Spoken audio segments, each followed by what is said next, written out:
let me segue from playing to tell us, share with us how your views on playing ability affected positively and negatively maybe your career, and how would it affect it? Well, my playing ability, I felt I could play. When I played in college with all these guys, I held my own with them. I used to be able to play halfway decent. But I made a choice. I made a choice to either be a touring professional or a club professional. And trust me, I enjoyed 48 years of being a club professional. I can't think of anything more rewarding in my life than getting up every morning and wanting to go to work. I thoroughly enjoyed it. I took care of I liked my members, I liked my players, I loved my staff.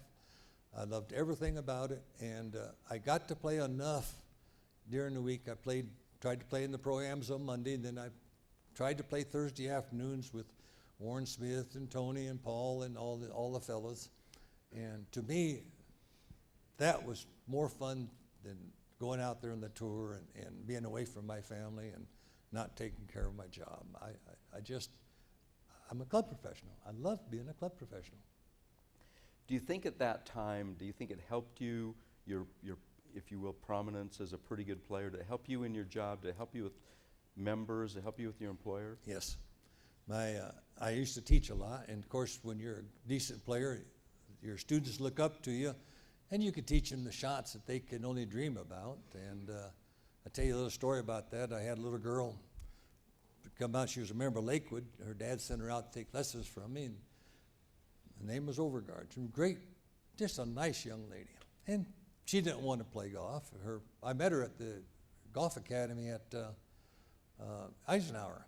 But her dad called me up and wanted to know if I'd take her on as a student. And I said, sure. She came out there, just a nice girl, didn't want to play golf, but her dad wanted her to play golf. So we spent some time, and I spent a whole summer. And she says, I'm playing with the golf team down at Lakewood. And she says, they're kind of a pain in the butt. And I says, how's that? Well, they're always telling me how they can do this, how they can do that. And I says, well, I'll tell you what, I'll teach you a shot that they can't hit.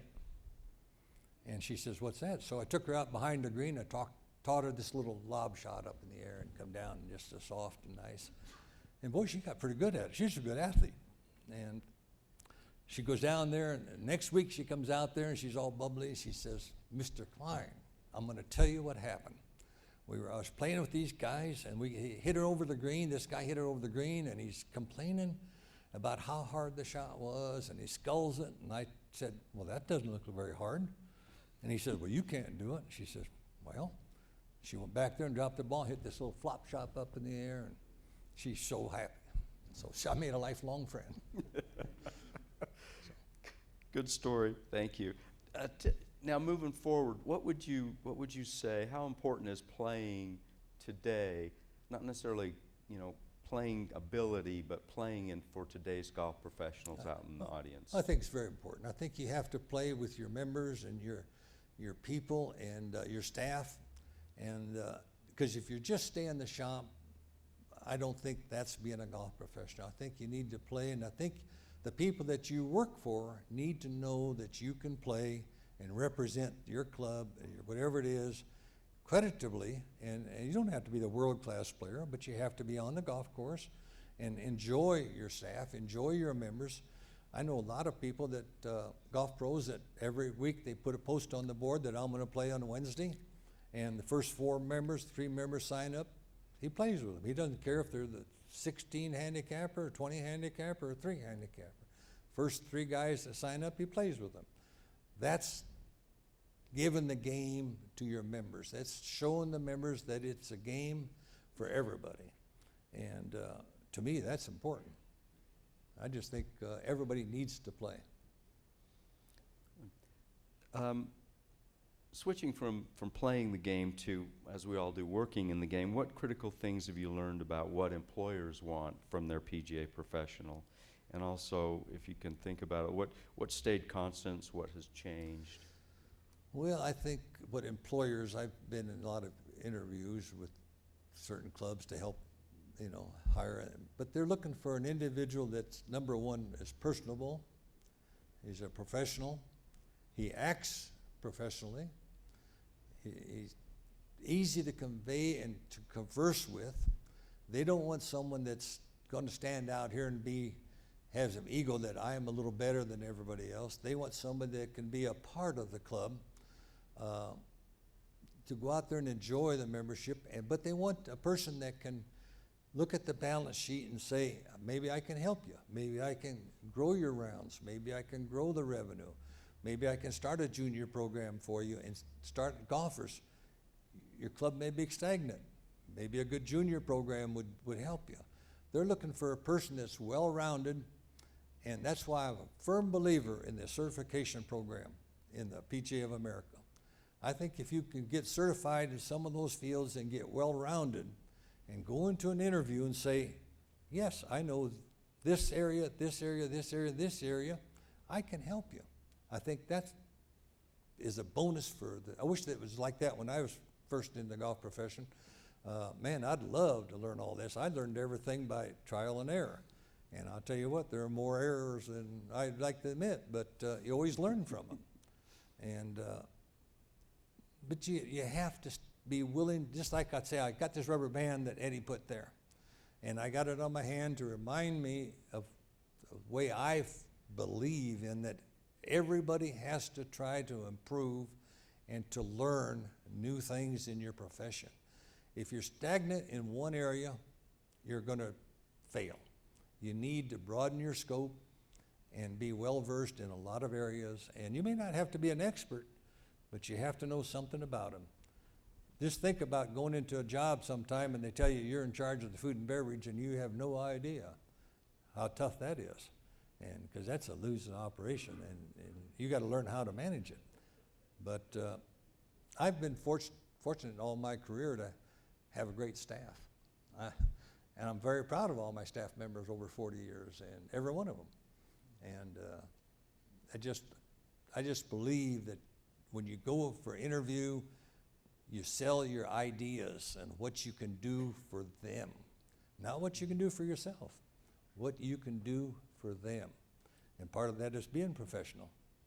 You want to learn, you want to help them, and here's what I have to offer. Thanks. So is it fair to say, from what I just heard from you, that very much like today, customer service, business operations, and player development was key then? Oh, yeah. Would you say there's more pressure now on today's golf professional maybe than you felt at the time when you were just doing those things kind of automatically as part of your mission? Well, I tell you, it's different. When I was hired, for the people that I worked for the last 40 years, they recognized me as a professional in the field that I knew what to do. And it's a little different today. Now, it's a lot of different. They don't think you're a professional. They just think you run the golf shop and this and that. And when I was hired, no matter what happened in the district that I worked for, if there was a complaint, they sent them to me. They didn't go to the board. The board would send them to me. You go see Mr. Kline. And which was great. Now, you get a little trouble for that, but I was considered the golf professional. I was considered the professional in the industry. I was considered the professional that knew how to run a facility. And so that's a little different than it is today. A little different. You're on the different edge, and you got to prove yourself many times in many areas. And I tell you, you look back on what you've accomplished. I'll show you a little story about what I did. I had one of my assistants, Alan Abrams, win the National Golf Leader of the Year, and I was filling out his nomination form. And unfortunately for me, in my opinion, I get credit for it, and I'll tell you what, I don't deserve credit for it. When I hired Alan, I had a junior program, and when I turned it over to him, I said, I want you to do whatever you can with it, improve it. It's your baby, you do it. And people tell me how great my junior program, it wasn't mine, it was Alan's. But don't be afraid to recognize that your staff does the good things. And I've taught Alan one thing about life is that delegate and do your stuff and let your staff do your things. But anyway, I was filling out this form, and I got to thinking, well, geez, he does this, he does this, he does this, he does all these things great. And how fortunate I was to hire the individual to do that. And if you got to talk to your people that hire you, don't be afraid to ask them, am I doing all right? Will you evaluate me? Years ago, we had a big to-do in the national about evaluations. And I sat in a meeting once, and this guy says, I don't want my employer to evaluate me because I don't want him to know what I'm doing. I almost had a heart attack. I says, you don't want that employer to know what you're doing? How can you go in and justify that you want a higher income or more money and do more things and have more responsibility?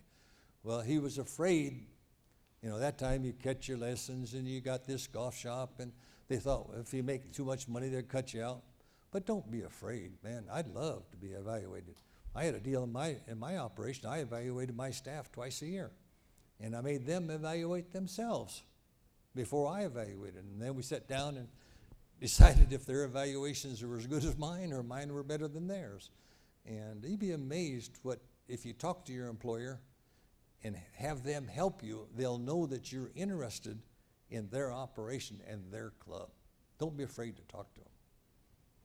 Good point, terrific point.